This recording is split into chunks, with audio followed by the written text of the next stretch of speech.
There are first tees, Chris, and then there are first tees. Yeah. So Both at the BMW Yeah. PPA. I didn't want to say it, but it doesn't come close. It does not even come close. So standing on that first tee at Wentworth for the BMW Pro-Am, the first time, certainly the first time, and the second time was almost as bad, but the first time, you're trying as your best you can to keep your hands still because of the nerves that you're feeling in that moment. And really, all I'm thinking about is, can I make contact with the ball? Right. Because just imagine that sort of that feeling of shame and embarrassment if I miss the ball or hit the floor or shank one or whatever it is. I've done that twice, that experience, and on the first tee, the first time I ended up smashing it way left. It was just about in play, but only just. And the second time I smashed it way right, and I think it was out of play the second time.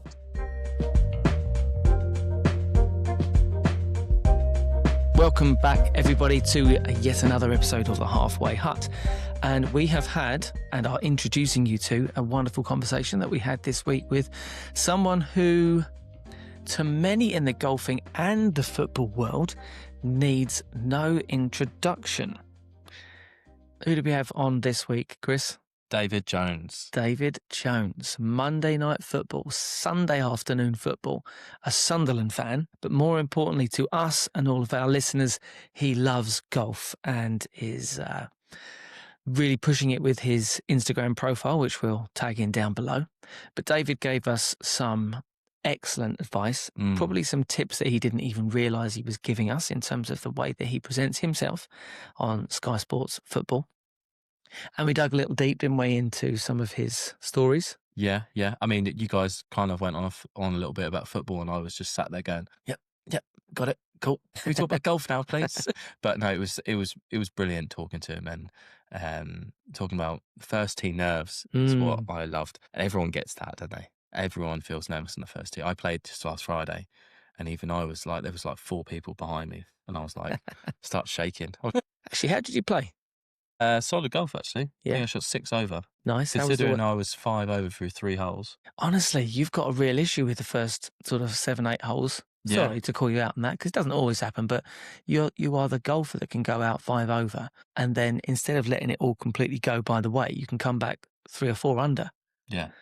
To level out a decent score, let's be honest. But if you could just do the back 9, maybe you should play 10 through to the 18. Or I should maybe play first 9 holes before I start playing. Yeah. And then go out and play 18. Do you ever go on the range? Yes, normally I do, but not yesterday. Friday, we literally arrived and we got out of the car, hit 2 balls in the net and went straight to the first tee.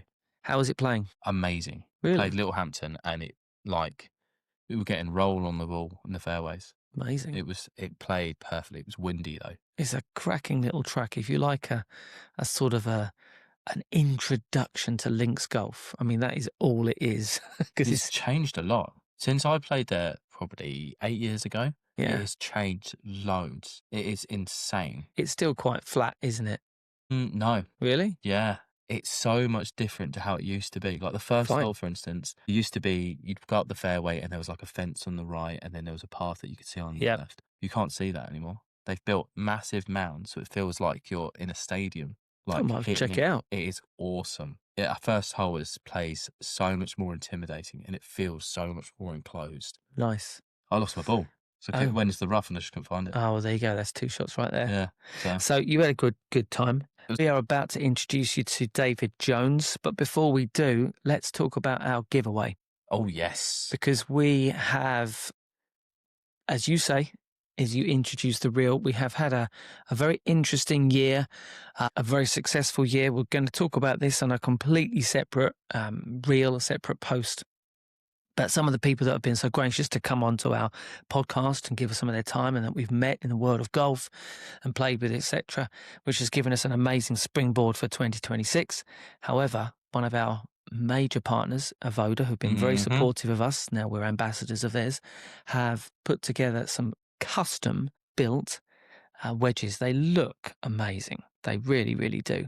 I should have one in my hand here, shouldn't I? But go and check out the post because we've got a set of wedges to give away. Mm. It's centering around a 5K followers. We need to get this shared, don't we? The love. Yeah. So if you got Instagram, head over to our profile and you'll see all the details on how to enter. It's not rocket science. Just put your name down essentially and tag 3 of your buddies. Yeah, like, share, follow. The classic. The classic. The classic. So yes, that's that. Make sure you check it out, and make sure you check Avoda out generally.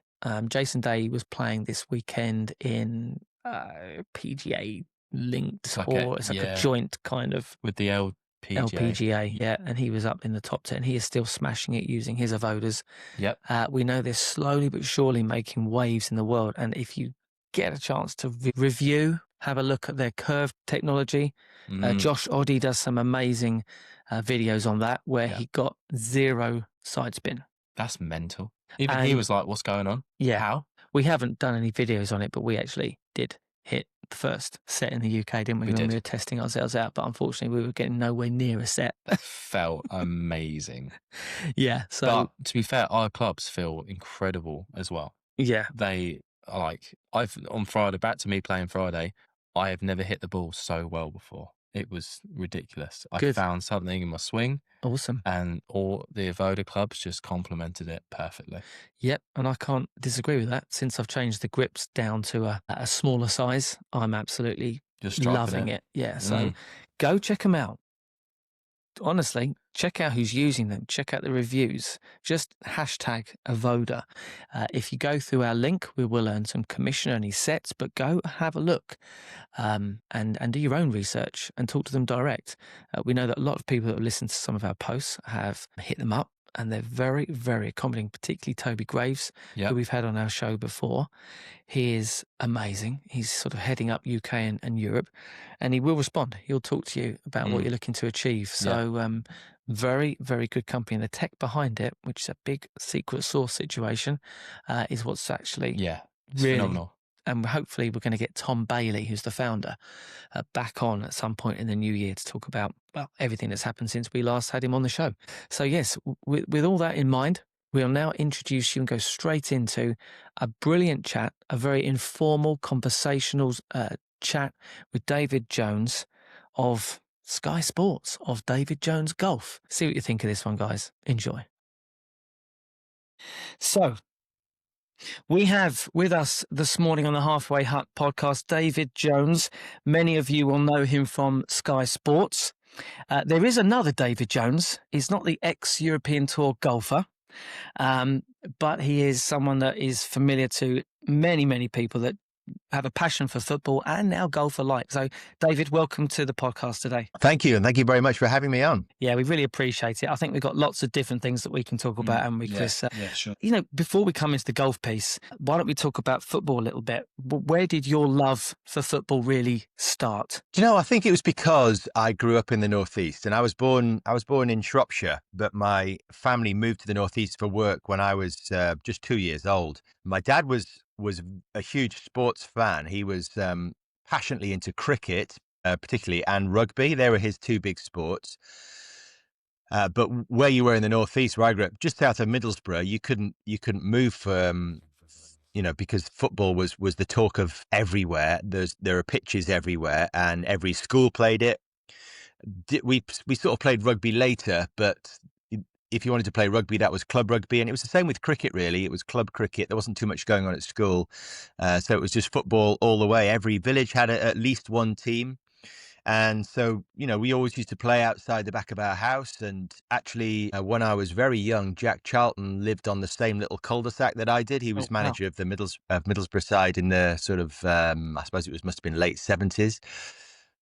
And so all my friends were huge Middlesbrough fans. And then I sort of got this bug through my dad's association with cricket, because he was pals with a guy called Alan Durbin and played cricket with this guy called Alan Durbin, who then went on to be the Sunderland manager. Yep. And I think I was 8 years old. My brother was 10.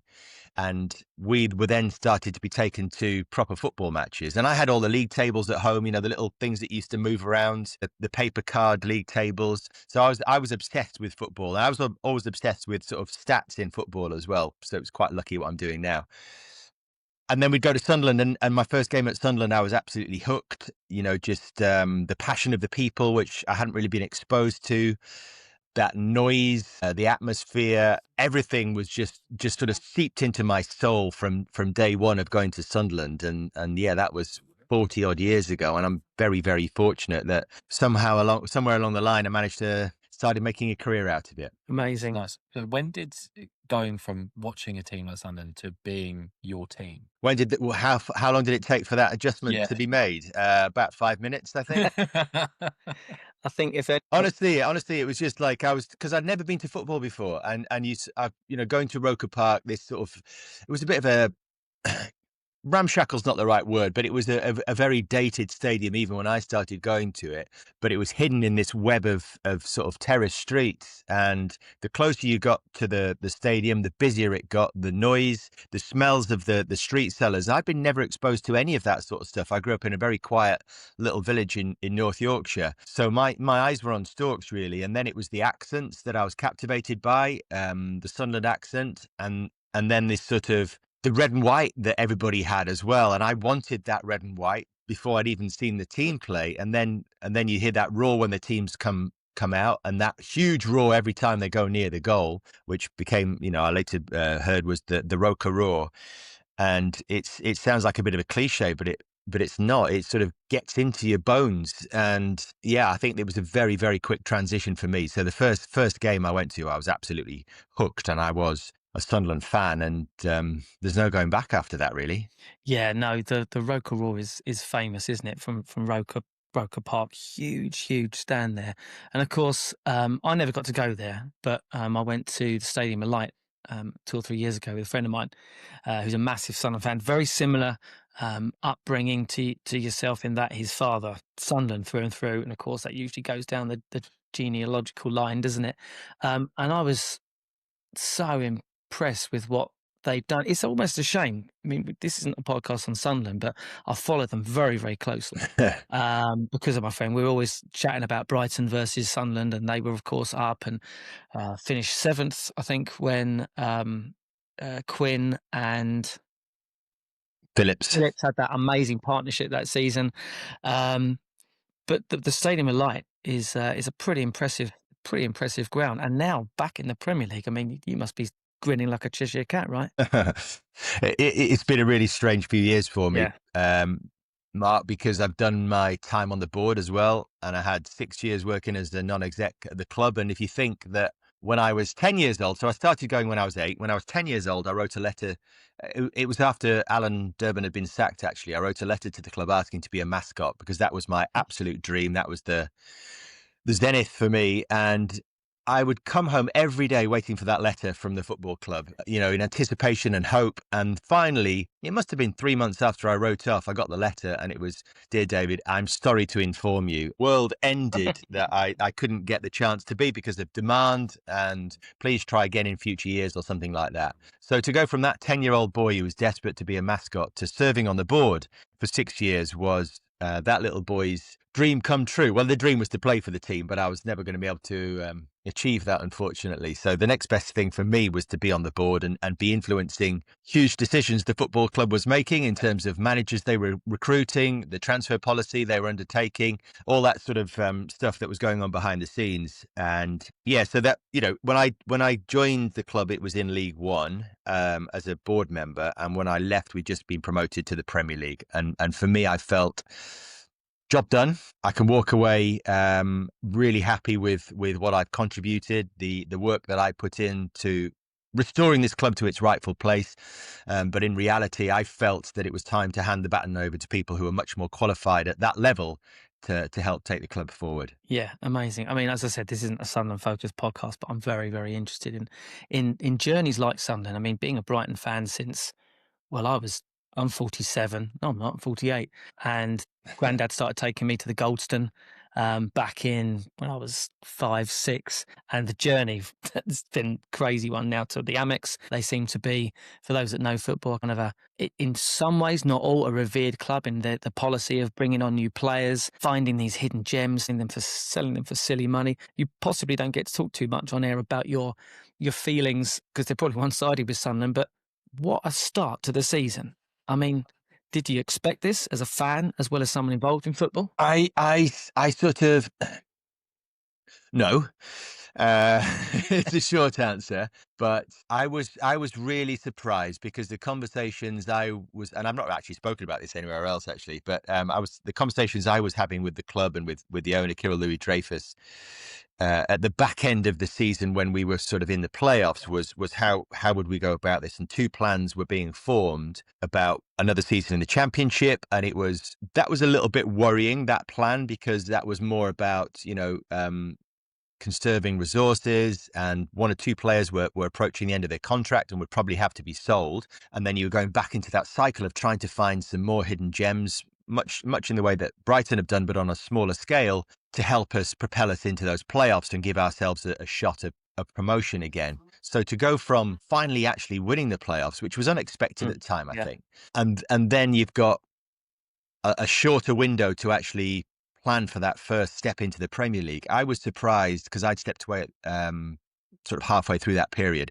with just how aggressive they were. I knew there was a plan. I spoke to Kirill after his first Premier League meeting, and he was pretty robust about what he felt was needed. And I was thinking, I'm not sure if you're ready for this in terms of the actual size of what the investment is going to be needed. And then boom, £180 million later. Okay, you are serious. And 14 new players arriving. The fixtures undoubtedly helped us because I think there wasn't a lot. Well, we were 24 points behind Leeds and Burnley going into the season. Then we signed all these players. We made a very clear decision that we don't think we're ready for the Premier League with the squad that we've got, where I think Leeds and Burnley, having got 100 points, probably thought we don't need to do too much. And that can be a danger. The fixtures helped us because it got us off to a good start, and then confidence flows, belief grows within the club. This weight of crowd that we have on our side gets behind us, and momentum starts to really roll. And I think I would look at this period that we've entered now, probably a month ago, as being the most difficult part of our season. And I think we will know a lot more about our team when we get through to the end of January. After the AFCON. Again, we'll see whether, after the AFCON, where we thought we were going to lose 7, it now looks like 6, because your friend Simon Adingra is staying at home. But we haven't got confirmation on the others yet. So a difficult games through that Christmas period as well. The derby this weekend. I mean, it doesn't stop really. The excitement of being a supporter of a Premier League team, which is actually competing, is fantastic, and for Sunderland for the last 10 years it's uncharted territory. Amazing. Is it too early for you to give a prediction on who you think's going to take the title? Everyone's got an opinion.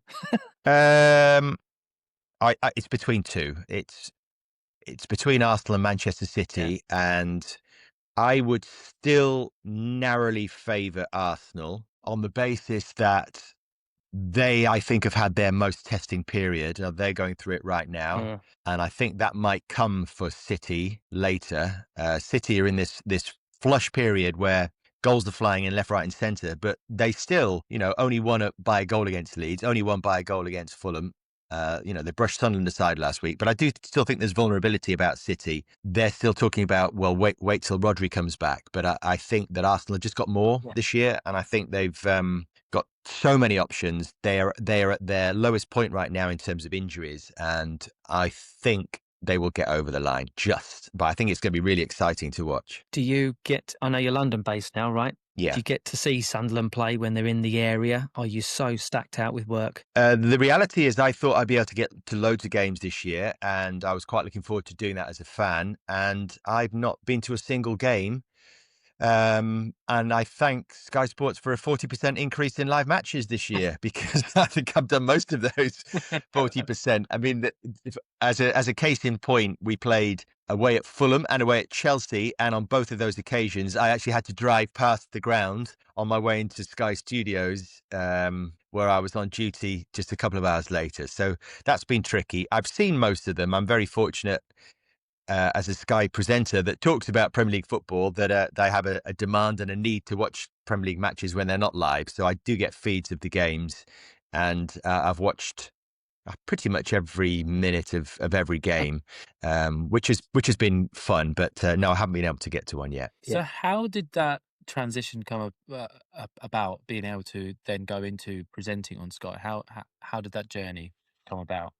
Oh, that's a long story, Chris. But I always I always wanted to be a journalist, and my 14-year-old son wouldn't have a clue if you asked him what he wanted to do for his career. But I knew at that stage, I was pretty decent in school. I was absolutely sport mad. I quite liked drama, so there was always a performance element to things I was doing. So I suppose if you sort of put all those things together, it was pretty natural progression for me to be doing the job that I'm doing now. But I did a history degree. I did a postgrad in journalism. I took a job as a newspaper reporter at the Derbyshire Times for 2 years, just working on news. I had a strange circumstance there where in '97, when I was working there, Chesterfield got to the FA Cup semi-finals, and I started helping out with the sports desk because of literally it was one guy and he needed some help, so I started doing that and found that I really enjoyed actually working on it. I always thought I'd keep the two things separate, my job and my hobbies, but when you start working on something that you love, then it doesn't feel like work. And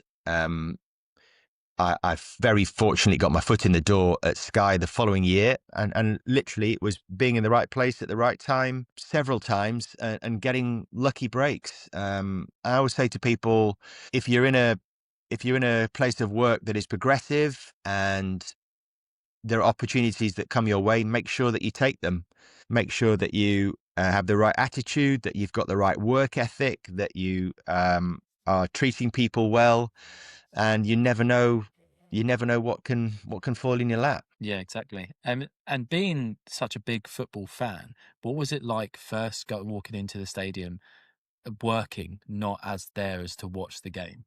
Such At Sunderland specifically, or anywhere, do you mean? anywhere really, yeah, because you're such Yeah. a big fan of the game itself, being having to go there for a work, but knowing that you enjoy it at the same time. What was that feeling when you first walked out? Well, I remember when I used to walk out at Roker Park, into the stands there, I always used to get a shiver down the spine because there's something about football stadiums generally, the cut of the grass, the size of the stands, the scale of the place, and this magnificent sporting arena. So when I'm doing that over and over again, in the early days, there were lots of pinch myself moments, I have to be honest, especially going to these huge places which I hadn't been lucky enough to visit before. I've been doing that job now for, I've been at Sky for almost 30 years. So, once you've got through a couple of years of that, that starts to wear off a little bit, and it does become more of a place of work.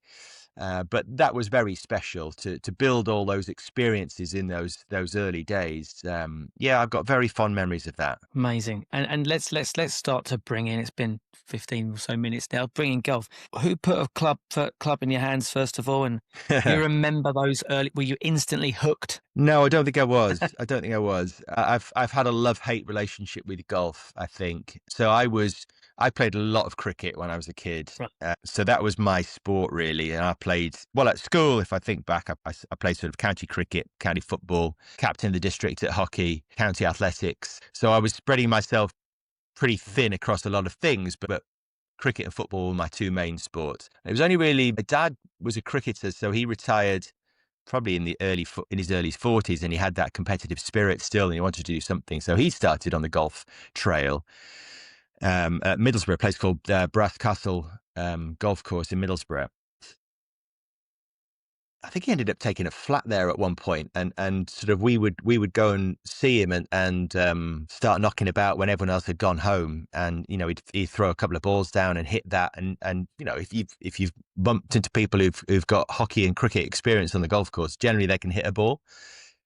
You've got that hand-eye. It's not necessarily going to go straight, but it might go a long way in the wrong direction. And that was me as a golfer from quite an early age. And I find it frustrating. You'd go out on the golf course, and my dad would get really stressed because we might be looking for balls for too long, or it was a captain behind us, or there was a 4-ball in front waving us through, and he would get really stressed about the whole process. And it wasn't really a relaxing experience for me at that stage. So golf, I probably wouldn't have played a full round of golf until I came to London, I think.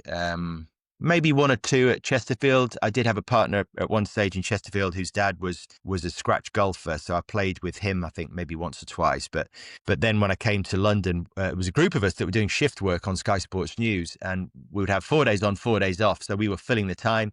And rather than spending all our time playing pool and drinking beer, which we did quite a lot, we found some outdoor pursuits as well. And golf in Richmond Park was one of those. So we would just go and hack around there and spend a day doing that. And again, not really seriously at that point. And I still didn't love it. I'm a bit like my son in the sense that if I'm not very good at something, I don't really love it very much. Yeah. So I won't bother doing it. So it was still, and I was still playing quite a lot of football at this point as well, and trying to continue my cricket career, which was quite hard, balancing all that with Sky demands. Yeah, it's amazing how many footballers play golf. I can think just. You have to indulge me for a moment. James Milner, Jason Steele, Bart Verbruggen, Glenn Murray, ex-Brighton, but still around the camp, of course. There's a number of players at Brighton that play. And there's a number of players on social media. Think of Jimmy Bullard, Jermaine Jenas, all the Icon Series stuff. There's a synergy between golf and football. I don't know what that is, or whether it's simply the fact that once we pick up a club, we either love it or we absolutely hate it. And I know you've spoken about some golfing demons in your past, haven't you? Was there actually a point where you thought, I'm done, forget it, I'm not playing again? Yeah, there's been a few of those moments. I mean, some of those have been injury related, and I haven't always had a lot of luck with a bit of a dodgy back. But there was one, it was a winter's morning playing at Walton Heath, which I've absolutely come to love. It's one of my favourite golf courses, the old course at Walton Heath. And I was playing there. It was absolutely beautiful morning. It was frosty, but it cleared very quickly. Just gorgeous blue skies. It was perfect. The course was in an amazing condition for that time of year. And I could not hit the ball. I just was just on this downward spiral, playing with two lads who I should have been significantly better than on that day. And because I by that point I'd had a couple of lessons and was trying to make some inroads in golf, and I just getting more and more frustrated. My swing was getting faster and faster, and I walked off the course. I just didn't enjoy it. In the end, I just didn't enjoy really a second of the game, of the round, in these perfect conditions. And I thought, what is the point of this? What is the point? There was another time when I was a member at Hampton Court when I played in a medley on a Saturday morning. Mm-hmm. And it was a similar story. Couldn't hit anything, and it was turning into a 5-hour round. And I just walked off the course. And I was like, they were like, you can't do that. It's a medal. I was like, guys, I'm done. I've got better things to be doing at home. I've got a young son at home, and my wife's wondering why I'm choosing to spend my Saturday morning out here. I'm out of here. So there's been a couple of moments where I've flirted with packing it in. But that actually, if I can go on, that the Walton Heath moment was a seminal moment in my golfing career, because what happened was that I've slept on it. The next morning, I was on Instagram and I said, wanted golf coach, very patient golf coach. Can anyone recommend? Because I need to sort myself out of this game. I decided that was it. I was going to go all in. And if this didn't work, then I was going to pack it in. Is that where the birth of the journey to single figures came from then? 100%. Yeah, 100%. And I've got a lot of people to thank for that, because that obviously made a huge difference to my golf life. But the PGA in this country leapt on that as an idea when they saw my post, and they were really interested in that process of me finding a PGA coach, and they helped me with that process. And when they talked about this journey to single figures, which, we sort of came up with that together, I absolutely thought that was pie in the sky. I thought there is no chance I'm getting down to single figures. And I think that time I was probably at 16, something like that, maybe 15, but never really playing to it, on a once in a blue moon. Yeah. I mean, it's not easy to stay down once you get to single figures. It's like, yes, I've done it, but then to stay there, it's so difficult, and you feel like it's more stressful than enjoyment of it. Yeah. What made you decide to document that? Was that your decision, or did someone say, yeah, we can get something going on this front? Yeah, well, that was the PGA that decided to do that. And I was working with Gary Monroe at Pitch. So we had a very, Gary Gary is very sort of social media savvy. I was up for it because I thought that would be interesting for me and quite a motivating factor for me as well. A bit like if, in anything that you're skill based, for example, if it was like journey to be a grade 3 pianist, Sure. if you were charting that, you'd make sure you did your practice, wouldn't you? So that was quite a strong factor for me in going away and actually hitting balls or practicing whatever it was, whatever element of the game we were talking about. But the PGA were really pushing it for us to do it, and so really glad we did it. At the end of it, I was supposed to shoot a round of golf that was single figures, and we had one very windy afternoon at Burr Hill to try and shoot this. Nice place. And I was spraying it all over the place, and it was becoming a bit of a disaster. And then suddenly I think I went birdie or something like that, and which surprised everybody that was part of the process. And so we had a nice sort of ending to the series. But I did not finish that process as a single figure golfer. That actually came much later, and a couple of golf coaches later. And I think it's only really been in the last year that I've worked out what a golf swing is actually looking for and what's it about. Despite having hours of lessons, there's something that's just clicked in my head about it, more of an understanding. And now it's, can I actually, I'm 51, can I override sort of 20 years of golf muscle memory to introduce these new swing thoughts and these new ideas about my golf swing, which is proving challenging. But I've had some encouraging results so far, so I'm sticking with it. Amazing. Did you find the technique aspect, the mindset aspect, or the habits aspect more challenging? Or would you say, as most people often do, it was a combination of everything? Was this something that you really got to grips with, or found that you could hone in your skills on more than the others out of those habits, technique, mindset? I think definitely a couple of those factors. So technically, I was very naturally an out to win golfer. So I'd get to the top and just want to smash the ball. So I want to get there as quickly as possible. So that's coming down straight over the top.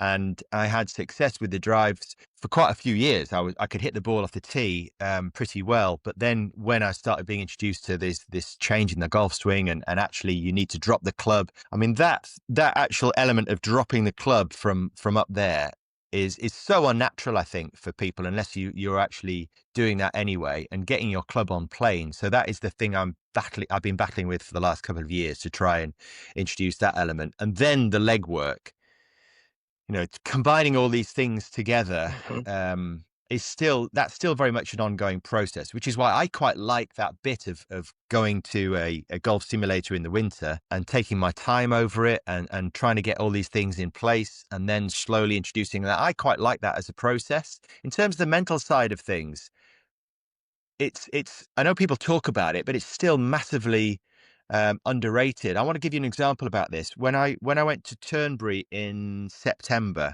I wasn't in a good place with my game. And if I turn up thinking I'm really up for this today, then I'm a very handy golfer off my handicap. And then there are times when I turn up and I'm like, I'm not going to use my driver. I'm not up for this. That was one of those days. Unfortunately, turn up to an amazing place like Turnberry, I just didn't feel right.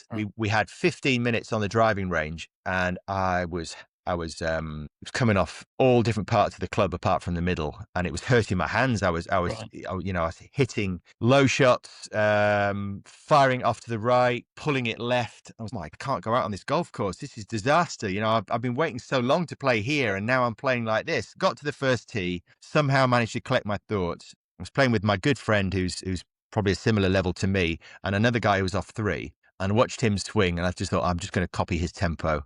Got my drive away, about 250, pulled it slightly left, 250, into some rough, just next to a bunker on the first hole. Left me about 220.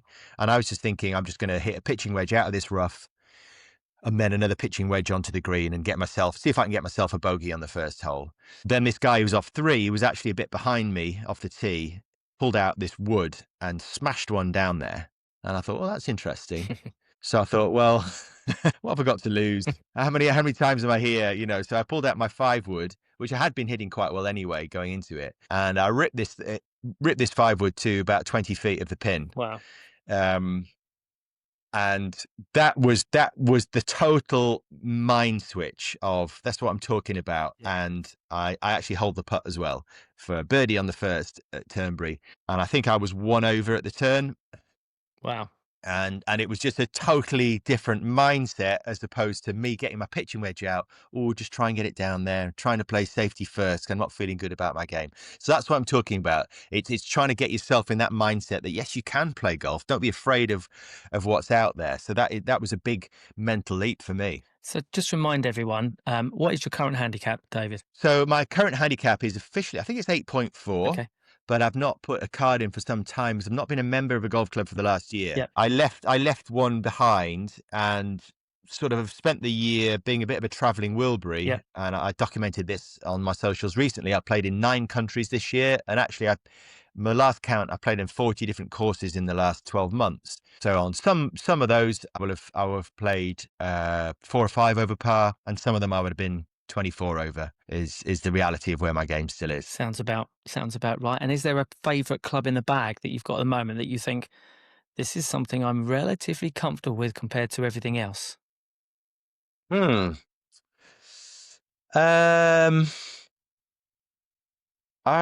actually had some joy recently with my irons and sort of taking a little bit off my wedges, I suppose, in particular. So I feel like I'm really good friends with my 50 and 54 right now. If I was playing that game of you're only allowed a couple of clubs in your bag for a round of golf, I'd probably be taking my driver, my 5-wood, my 7, and my 54 would probably be, and maybe my pitching wedge as well. They would be my sort of go-to clubs, I think. I'm trying to get in that around the greens, particularly. I'm because I've got a 50, a 54, and a 58. I'm trying to more hone in on that. You don't need to create more confusion in your brain about, oh, I could use this club or that club or that club. If I stick with one club, I think for the time being, because I'm not great around the greens yet, like the 54. If I just hone in on that and then open it when I need to, shut it down when I need to, swing higher when I need to, stand closer to the ball when I need to, just with that one club, I think I'll start making some progress there. Do you understand that point? Absolutely. Yeah. 100%. I have a question. What is more nerve-wracking? What do you get more nervous about? Hosting Monday Night Football or first tee with people watching? There are first tees, Chris, and then there are first tees. Yeah. So Both at the BMW Yeah. PGA. I didn't want to say it, but it doesn't come close. It does not even come close. So I've been doing Monday Night Football for best part of 10 years. And I try and create now some anxiety within myself because I think you need that sharpness for mental focus. Yeah. And that comes anyway when I know, we're not using scripts on Monday Night Football. We're not using autocue. So I've got to be thinking about quite a lot at the start of that program. And I'm thinking about how I'm going to welcome the viewers to the program, how I'm going to introduce my guest, what the first questions are going to be. Then I'm thinking about the graphics that we're going to move on to or whatever it is, some picture of some of the weekend's football. I'm going to think about the team news element that's going to break in 10 minutes time and what sort of changes might be made and how quickly I can then tell the viewers about that. So there's a lot going on. So there's a natural kind of mental focus, I suppose, with that process that does create a little bit of anxiety, but I wouldn't describe that really as nerves. Standing on that first tee at Wentworth for the BMW Pro-Am, the first time, certainly the first time, and the second time was almost as bad, but the first time, you're trying as your best you can to keep your hands still because of the nerves that you're feeling in that moment. And really, all I'm thinking about is, can I make contact with the ball? Right. Because just imagine that sort of that feeling of shame and embarrassment if I miss the ball or hit the floor or shank one or whatever it is. I've done that twice, that experience, and on the first tee, the first time I ended up smashing it way left. It was just about in play, but only just. And the second time, I smashed it way right, and I think it was out of play the second time. So I've still got, even though I've sort of ticked a box in doing that, I've still got that thing where I want to go back there and I want to hit a great drive off the first tee. Actually, on both occasions. So I started 2 years ago. I was with Luke Donald, and we started on 16, and the scramble element of it, you hit the ball that's been the best drive. And on that occasion, it was my drive that we used on 16. This year, I think it was the fifth hole we started on, maybe sixth, the short par 4, and I ripped one 290 down the middle. And Tyrrell Hatton is looking at me like, who is this guy? And it unfortunately it created a very false perception of my golf that day, because of course, as soon as I hit one of those, I was like, right, I can hit it further than this. And I was actually trying to stripe it all day. But the nerves around that, it's not just the first tee, it's every shot. Like, you're in a bunker, you're in a deep bunker, and there are galleries all the way around you. And you're worrying about shelling one straight through into the crowd beyond, or it's the layup on 18 again, which I put on social media.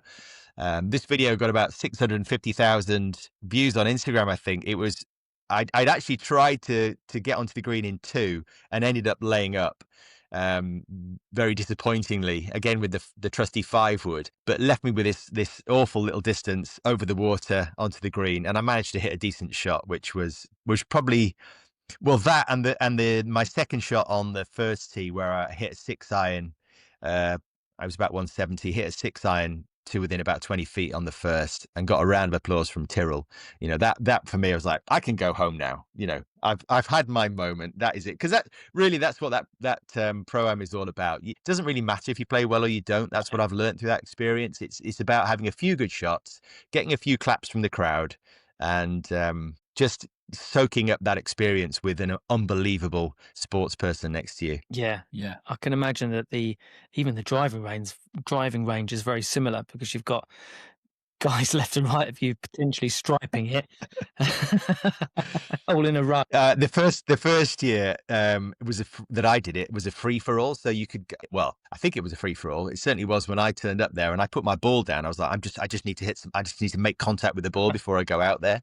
And I started trying to hit a few, and pulled up a bit of turf and all that. And this guy next to me is absolutely smashing it. And I turned to my caddy, who's a golf pro himself.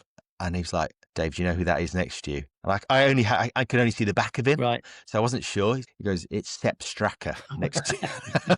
I was wondering why this guy is absolutely smashing it down. But this year, they sort of separated us off from the professionals. Right.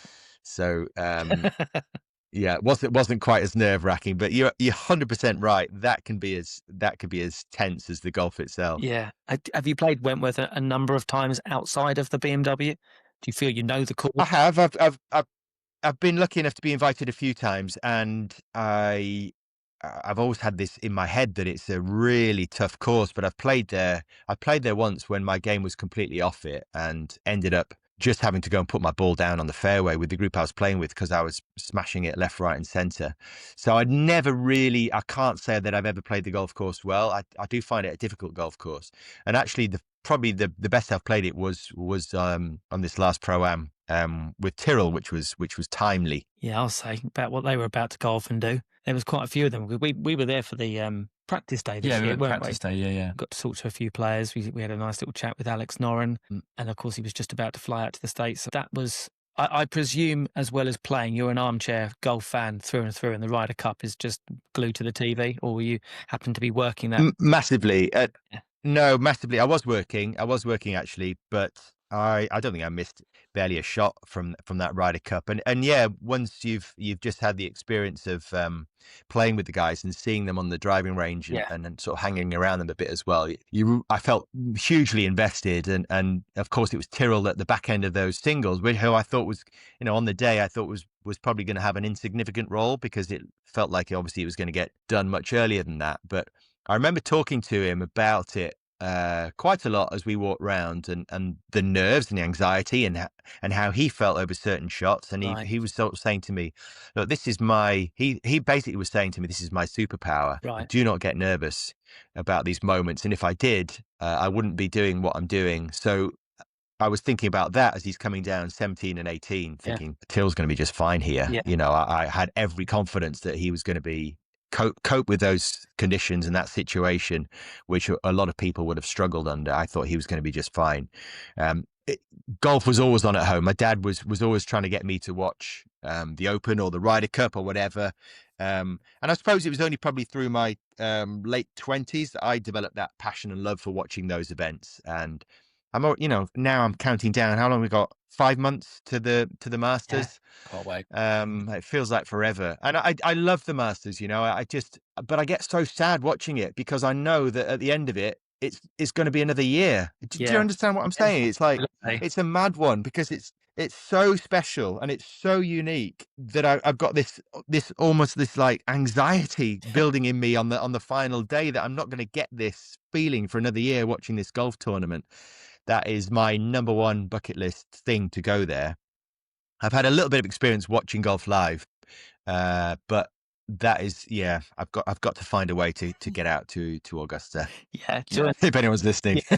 Hugh, Yeah, we went yeah. in for the ballot, but we were relatively quickly rejected, weren't we? Yeah. But it's worth trying.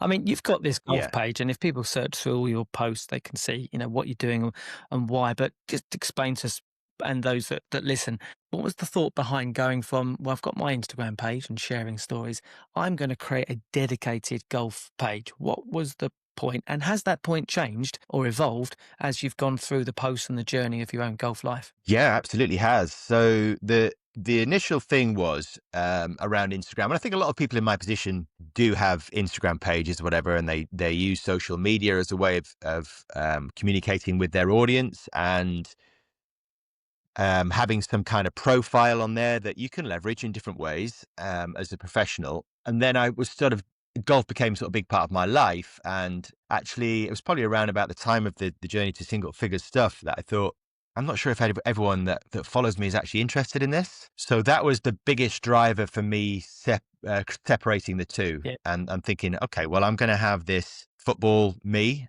and Sky Sports presenter me on this side of it, and then I'm going to have this golf side away from it. And I think probably as well because I was on the board of Sunderland, and I think there's a certain expectation probably around that comes with that position, and I wanted to create a degree of separation to this golf life. And I suppose the next thing was that I was surprised once I'd done that in the level of interest around it and around me as a golfer and my journey.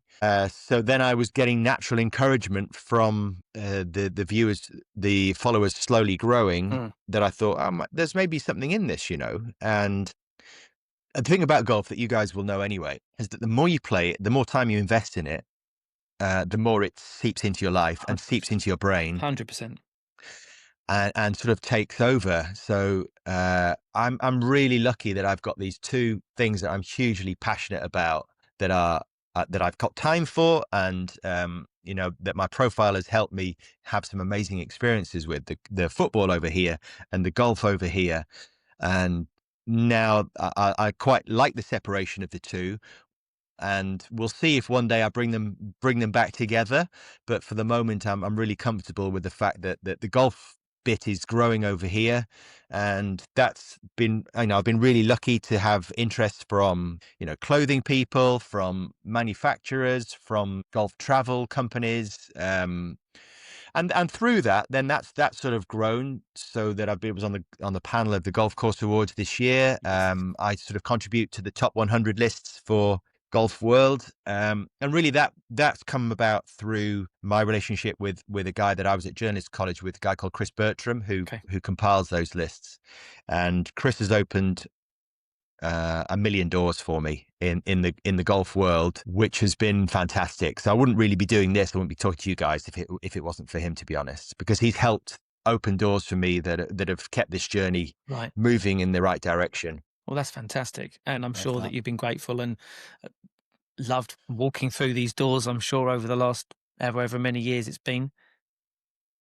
So let's just think about one question I wanted to ask you. Is golf a subject that comes up off air when you're talking football?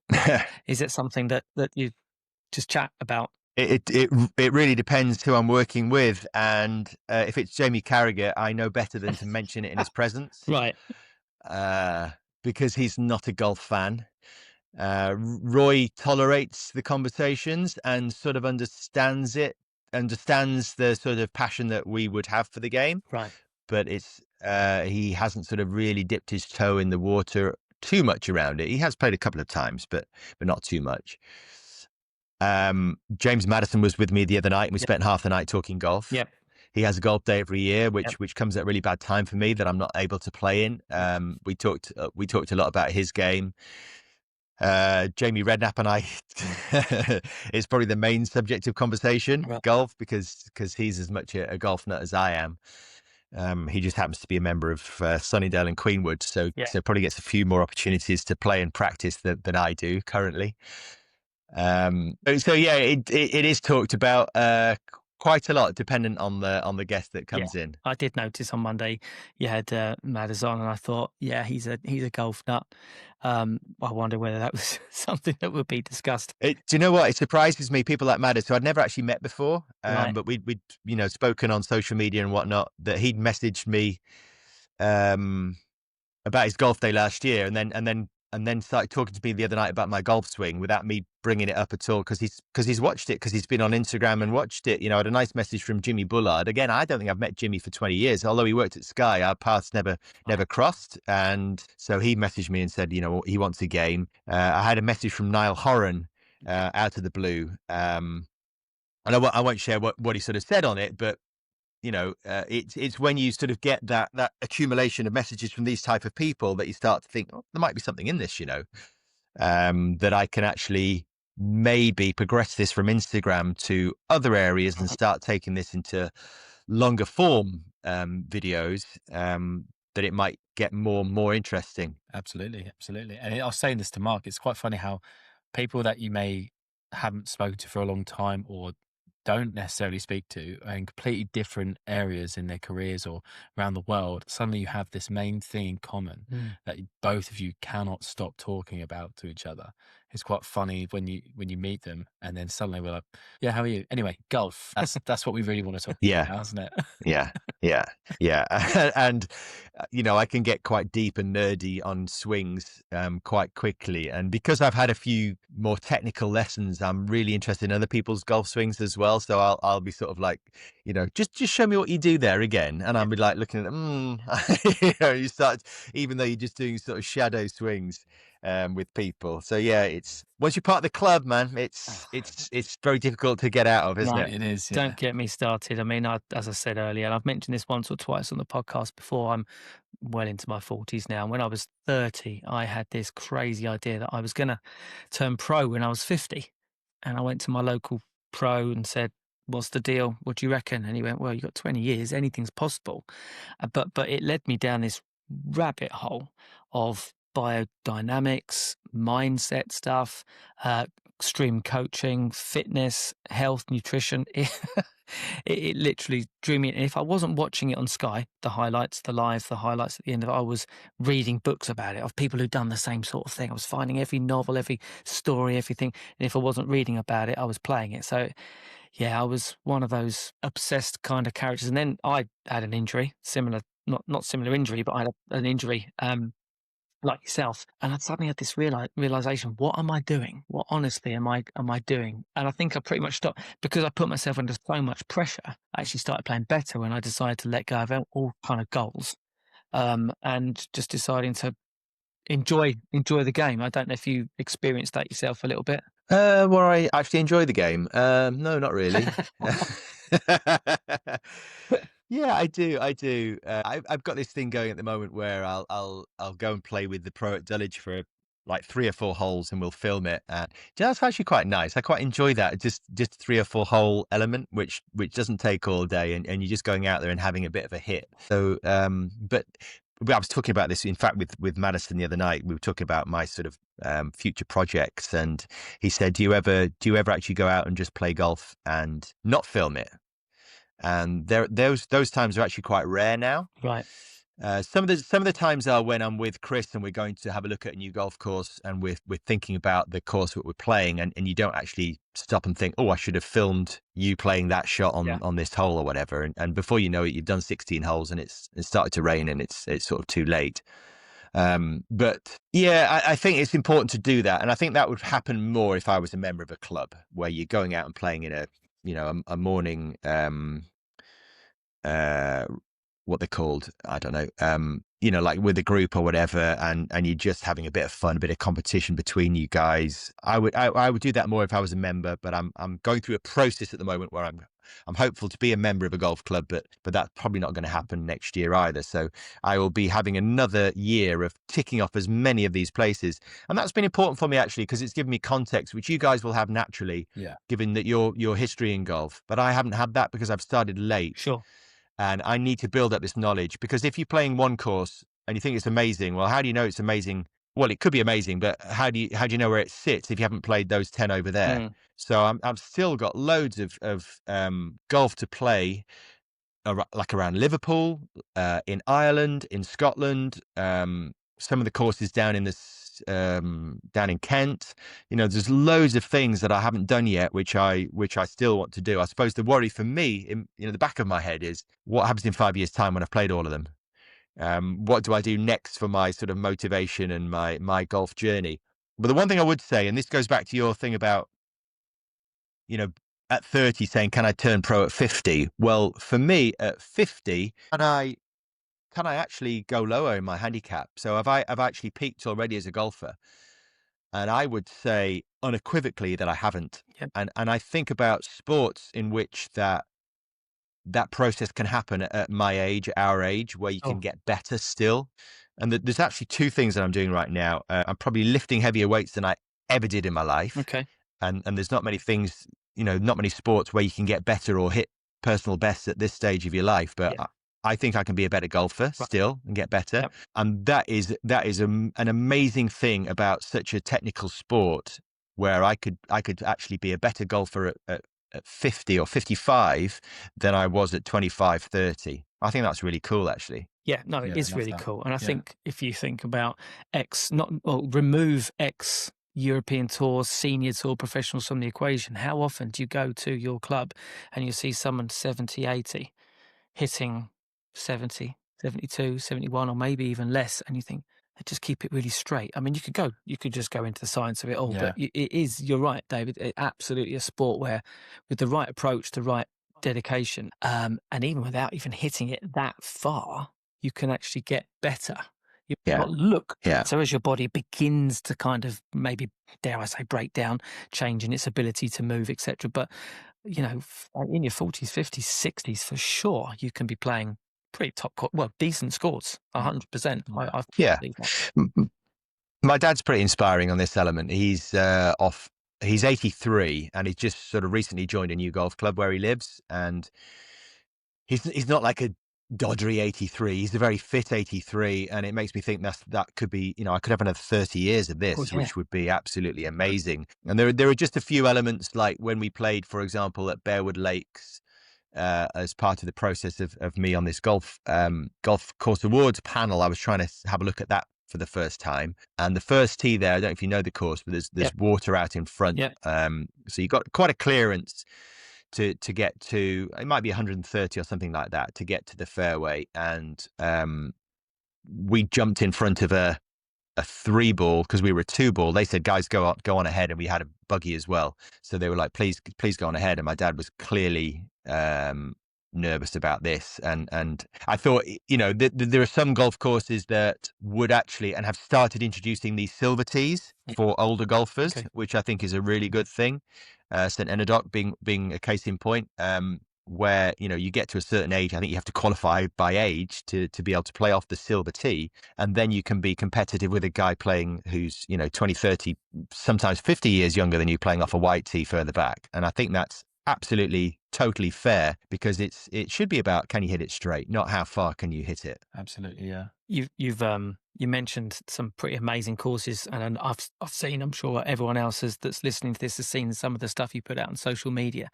Bearwood is, I played it in a corporate day many years ago, and I just fell in love with the place and thought, well, I could come back here most weeks. You also said a minute ago that golf course review opinion is very subjective, and I think you're absolutely right, maybe depending on what other course you've played or how long you've played it. But is there a course or two, if it's difficult to name, that you've thought, this is something else, this is something special? I don't necessarily know the reasons why because I've got that feeling myself a lot. But this is beautiful, and what an amazing experience this has been for me to play here. And just on that, just Yeah. to that, Sorry. Yeah. Quest. Go on. is there any as well that you've seen perhaps on Instagram as well that you're like, I need to get there? How do I get there? Well, there are a ton of those, and there are a ton of those in America, for example, that I would love to go to. Watching the Open at Portrush, I can't wait to go there. I played County Down on the simulator, and even on the simulator, it's beautiful, and desperate to go there, and to Lockton Links. Again, I've played it on a sim, and the pictures, it looks like the most incredible golf course in the world, and my pal Chris raves about it. It's quite a mission to get there, but that's certainly on the agenda to do that. Kings Barnes, I would say, I would love to go and play. So yeah, there are tons of those that I haven't yet that I would desperately want to go and tick off.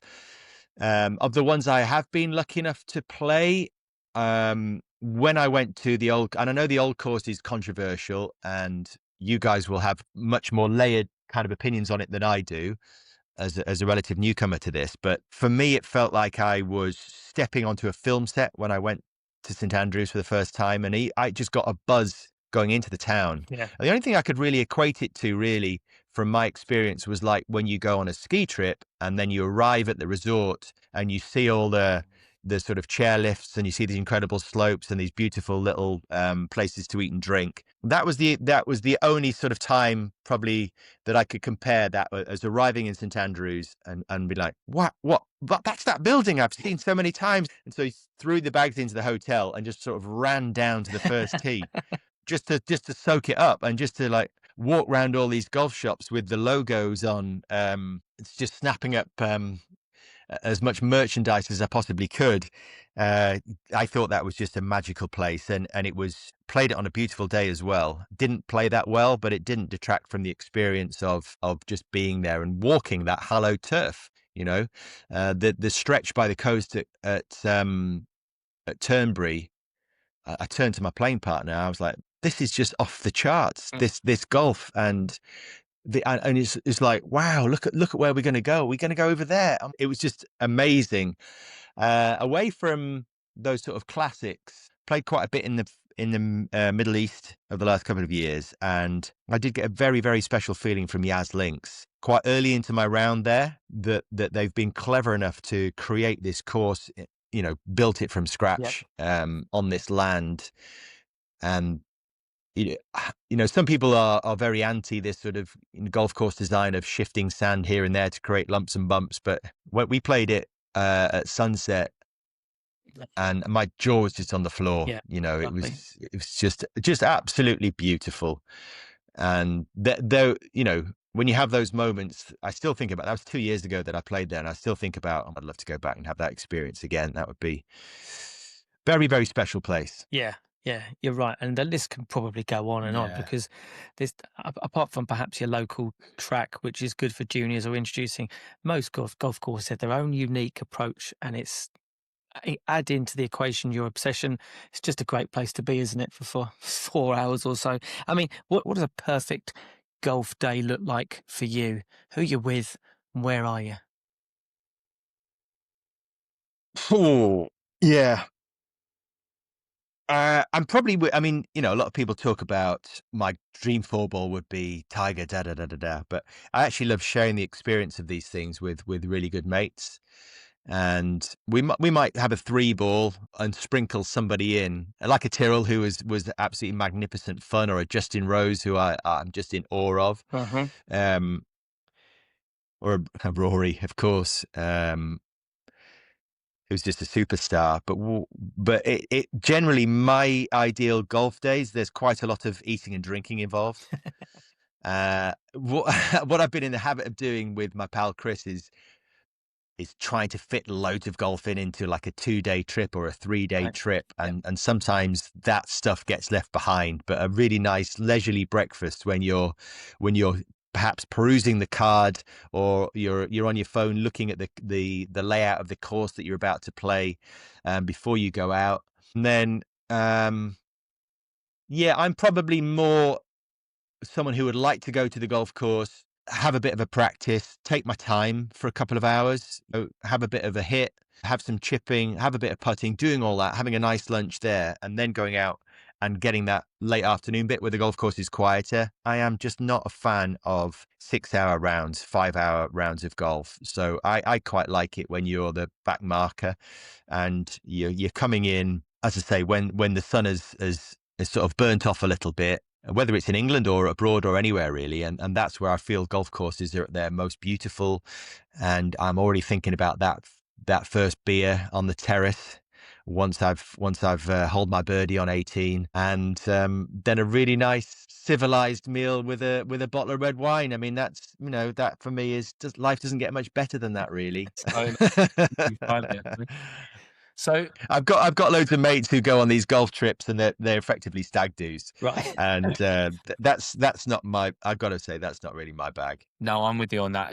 There's the different groups you get, isn't there? There's the stag do group, as you say. There's just purely how much can we drink on the golf course, or there's Experience crew. the experience group. Right, we're going to play this course. Let's have a little bit of competition, and then we'll have a nice meal and Yeah. talk about our rounds of golf at dinner. Kind of Soak thing. it all in. Yeah, that Yeah. thing.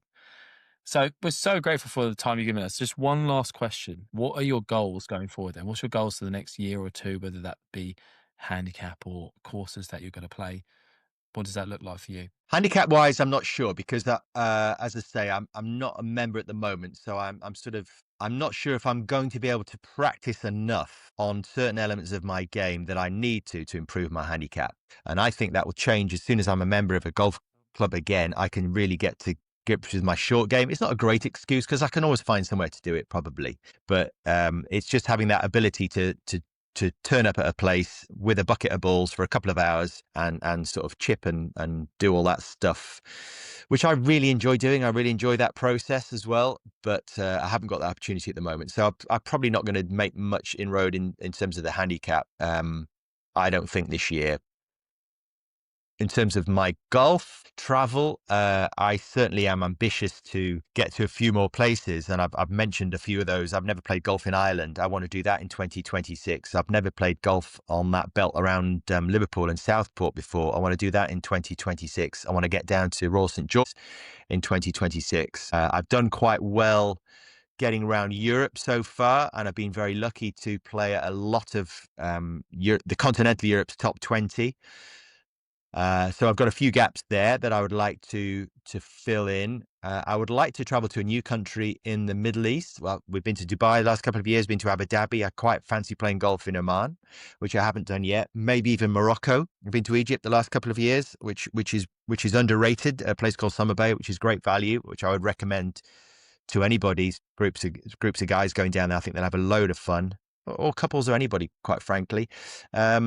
So they would be my main golf goals this year. And I think my other thing, which I don't mind sharing with you guys, is I think I just need to commit to being a bit more serious around my filming element and probably need to take some steps to invest in that a little bit more to start making some more progress and keep the momentum moving forward on my social media golf journey. Yeah, that latter part you mentioned is something that we're very strongly thinking about, having done this for coming up for a year now, in terms of looking at the equipment, the logistics. It seems that everyone that's got a YouTube or an Instagram or a TikTok account seems to have a lot of decent camera equipment. Some of them have got camera teams. I'm not sure if that's exactly what you mean, but certainly the professionalism aspect is something that cannot be underestimated. Yeah, I mean, there's a huge leap right now between myself, who's wandering around with my phone and saying, "Can you film that, please?" Yeah. while I hit this shot next to Tyrrell, to some of the guys that were at the BMW that literally do have their own camera crews, Yeah. that were turning up and unloading their cars with all their cameras and sound stuff and tripods. And I was like, wow, is that serious? Is it? I didn't really appreciate just how much goes into it. So there's a big gap there in between what they're doing and what I'm doing right now. And probably I'd quite like to take a few steps along that road and see where we get to. Yeah, well, Golf Life certainly do that. Four Brothers do that. And of course, Ian Poulter has just put his channel together, and you can often pan around and see 1, 2, maybe 3 more. But I am sort of, I am sort of encouraged to do it. And I tell you for why, because I get so many messages from people saying, we'd like to see more of this, or can you do some longer form stuff of this? Interesting. I was out in London last week and I was going down an escalator and the fellow was going up the escalator shouted across to me, "Dave, love your golf channel." And it's little things like that, complete stranger. And that was probably the first time, I think, like, loads of people want to talk to me about football or Sky and things like that, but that was probably the first time that someone's actually come up to me and sort of said, talked about the golf thing. And I thought, oh, maybe there is something there. I think there definitely is. It's a huge, huge audience. And yeah, we absolutely love what you do, David. We've been wanting to get you on for a while for a number of reasons, particularly the work you do with Sky. You've given us some inspiration in terms of presentation and talking to people, interesting questions. So thank you very much for joining us, and please continue to keep showing us amazing content when it comes to your golf journey. Thank you very much, and it's been a pleasure talking to you guys. I love your approach to it as well. I think a lot of people are sort of jump into the space and are trying to sort of, like, I don't know, shock or be hilarious or do things for gags and the banter and all that sort of thing. All words that I hate. So thank you for your approach, and I've really enjoyed chatting with you. Awesome, thank you.